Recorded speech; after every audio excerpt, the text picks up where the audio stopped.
రేవంత్ పై మాజీ ఎమ్మెల్యే బాల్క సుమన్ చేసిన వ్యాఖ్యలు దుమారం రేపుతున్నాయి. దీనిపై పలువురు కాంగ్రెస్ నాయకులు రియాక్ట్ అవుతున్నారు. మాజీ ఎంపీ సిరిసిల్ల రాజయ్య తాజాగా స్పందించారు. ఇష్టం వచ్చినట్లు మాట్లాడితే ఊరుకోమని వార్నింగ్ ఇచ్చారు.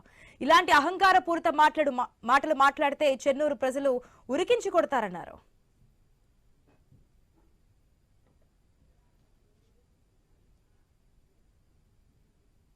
పెద్ద పెద్ద మాటలు మాట్లాడుతున్నావు.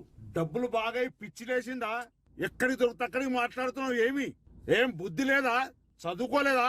ఒక సభల ఈ రాష్ట్ర ముఖ్యమంత్రి రేవంత్ రెడ్డి గారిని, ఒక జాతీయ పార్టీకి అధ్యక్షుడైన రేవంత్ రెడ్డి గారిని నోటికొచ్చిన మాట్లాడడం. ఈ తెలంగాణ రాష్ట్రాన్ని తెచ్చింది కాంగ్రెస్ పార్టీ. మేం పార్లమెంట్ నుండి కొట్లాడి తెచ్చినాం, బిల్లు పెట్టించినాం. నీకు ప్రభుభక్తి కావాలనుకుంటే కేసీఆర్ బూట్లు నాకు, కేటీఆర్ పాదాలు నాకు. వాళ్ళు మెచ్చుకుంటారు. అట్ట కూడా మెచ్చుకోకపోతే నేను ఫోన్ చేసి చెప్తావాన్ని మెచ్చుకోమని. ఏం మాట్లాడుతావు? ఎక్కడికి పడితే అక్కడికి మాట్లాడడం మంచి పద్ధతి కాదు. నువ్వేంటిది? నీ స్థాయి ఏంది? నీ పద్ధతి ఏంది? నీవు పెద్దపల్లికి పోయినాడు రబ్బర్ చెప్పులతో వేరే కొడుక. ఇంత డబ్బు ఎక్కడికి వచ్చింది? ప్రజలను ముంచి మోసం చేసి డబ్బులు సంపాదించి ఎక్కడికి పడితే అక్కడికి మాట్లాడుతా ఉన్నావు. బాల్కస్మనేవారు? నువ్వెవనివా? పెద్ద పెద్ద మాటలు మాట్లాడుతున్నావు. డబ్బులు బాగా పిచ్చిలేసిందా?